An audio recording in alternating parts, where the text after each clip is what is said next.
Hi guys, and welcome to what I hope will be the final Lancaster video before the final reveal.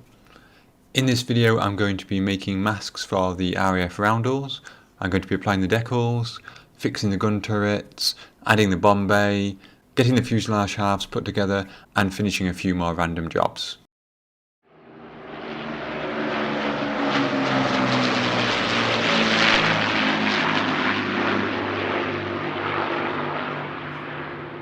So in the previous video I decided I wasn't going to use the kit decals for the roundels because they were too big and I was worried about how they would go down. So I decided to cut my own masks using Tamiya masking sheet and my circle cutter. And I cut one circle the same size as the kit decal, and then within that one smaller circle.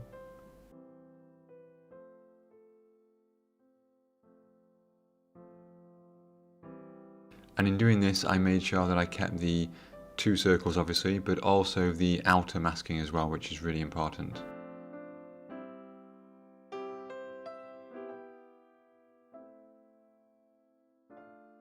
And then the first step was to paint a solid white base, and then in the centre a unmasked, unguided red dot which will become the centre of the roundel. This is an RAF red mix I made from the paints you can see on screen right now. Once that was dry, I used the outer mask as a guide and then applied the centre mask to cover up the red.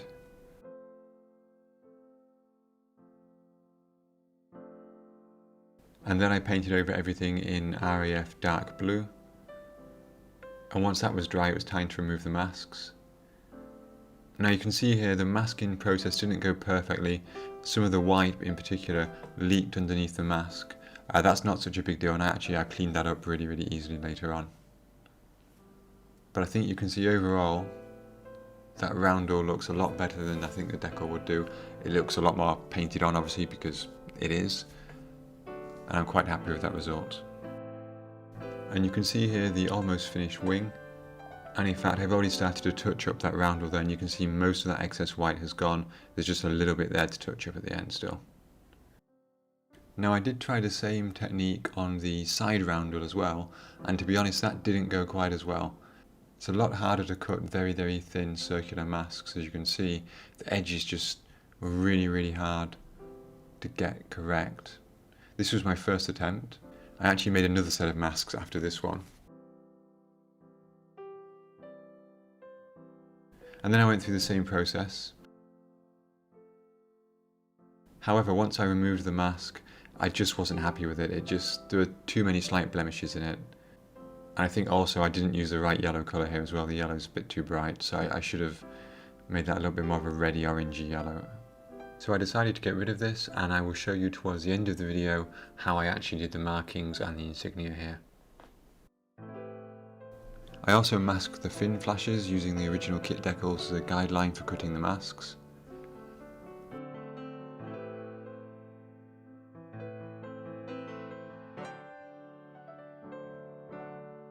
And they came out a little bit better.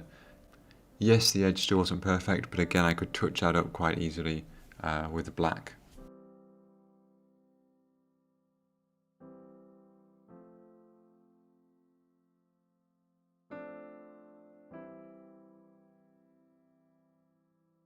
One place I did use the kit decals was the stencils, both on top and below the wing. I could have masked these, but I thought actually the decals will go down well enough. And of course I'd only be able to paint the lines, I wouldn't be able to paint the actual writing itself, so I'd still have to use the decals for those.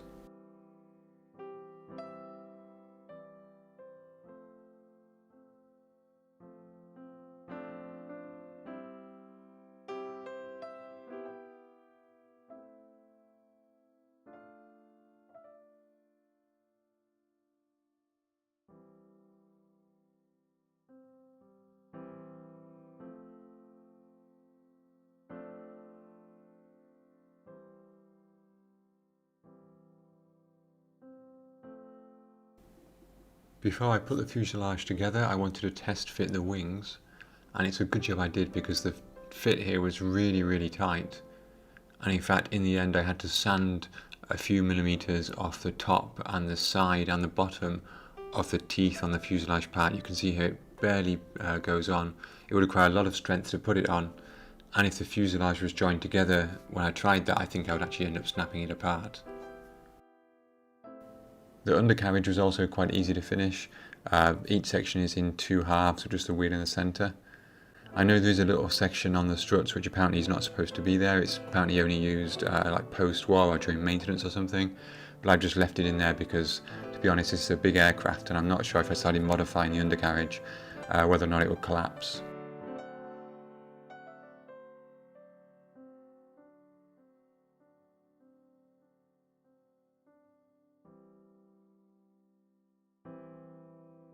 There are some nice firm sockets in the wheel bay to hold the undercarriage, and because of that I'm going to actually put them in without gluing. And the reason I'm doing that is because there's a potential that later on I want to transport this model, and it will be easier if I can take the wings off and take the undercarriage off as well. So they just slot in there. The unpainted areas on the edge need touching up, but before I do that I will make sure that I attach the wheel bay doors to get a good plastic on plastic connection for the glue, and then I'll just paint around that.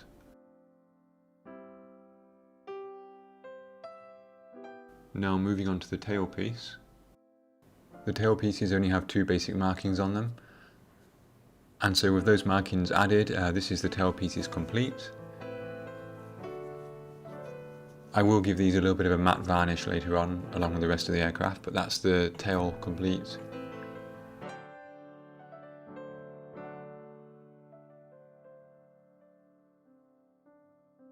This video is very much about lots and lots of small additions, so one of the things I did was paint the bombs olive drab and then add a red stripe around them. So moving on to the gun turrets, I constructed these a long time ago,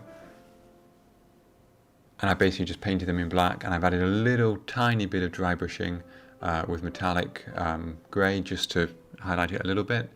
Luckily you don't need to put these gun turrets in when you actually put the 2 fuselage halves together, which makes life a bit easier.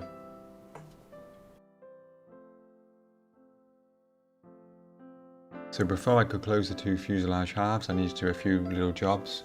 I've made sure the windows are in here on the fuselage side.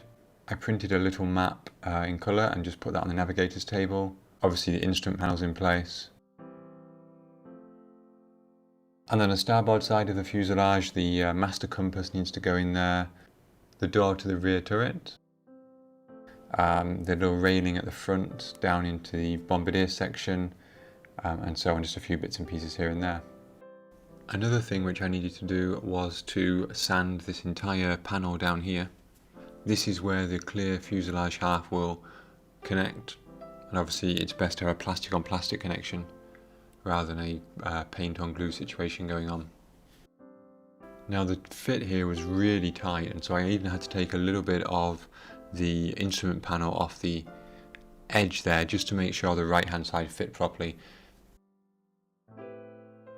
I also have to make sure that the front and the rear sections are joined together. If you put the front section on first and joined it to the left hand side, there isn't actually space to get the rear portion underneath afterwards. So the front and back have to be joined before the left and right can be joined. And to be honest, I've got it here glued together and it did cause a certain amount of bad language to come out of my mouth. This was very frustrating trying to get these 2 halves together. You can see here there's still quite a few gaps. Believe it or not, this is the best I could do out of about 7 or 8 attempts. I was dry fitting it, it was working, but then it was so hard to get to be consistently going together. You can see even here at the back there's sections where it's closed and sections where there's gaps. So I'll have to fill that. I'll touch up the paintwork there as well.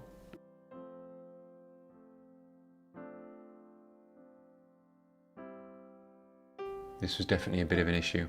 And in fact on the underside you can see here there's an even bigger gap, and I've really had a go at this. One trick I did find actually for bringing 2 pieces together like this, put an elastic band around them, put a pencil through them, and you can just rotate the pencil to crank that tight, and then just tape the pencil into position, and that holds the pressure around there fairly well.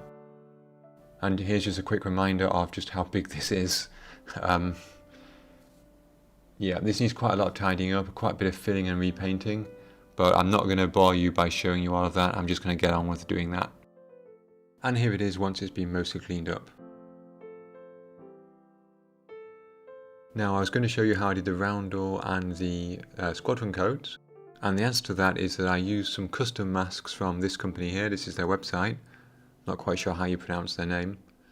They have sets like 1/48 scale Spitfire, etc, etc, but they also do custom masks. So I was able to get a series of masks. I got the roundel for the side of the fuselage here, and then I got the squadron code and the aircraft serial number in custom letters. You just enter the height that you want. I only got one set of these because I'm only putting them on one side of the aircraft. And they just make it easier than cutting my own masks, which weren't very good. So basically the same procedure as previously. I painted white, then I painted a thin circle of yellow, and then when that was dry, laid the yellow mask over the top of it. Then I put the blue masks down just to give me position for the white mask. Then I removed the blue mask again and painted blue.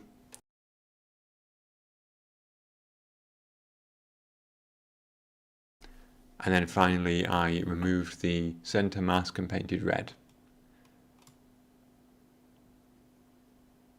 And that came out really well, much better than my previous attempt.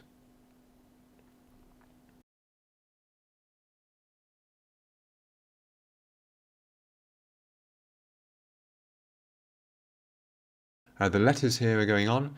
It's quite hard to get them aligned, and in fact looking at this when I was filming it, I could see in this shot here the J and the N are not quite aligned, so I took these off and repositioned them.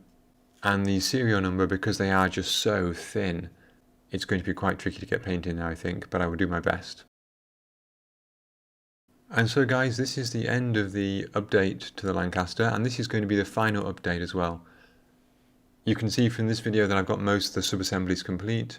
I'm not going to produce any more videos showing the updates. The next video that comes out about the Lancaster is going to be the final reveal of the completed kit. And especially with the lockdown at the moment, I'm hoping that should be done within a couple of weeks. So as always, thank you very much for watching.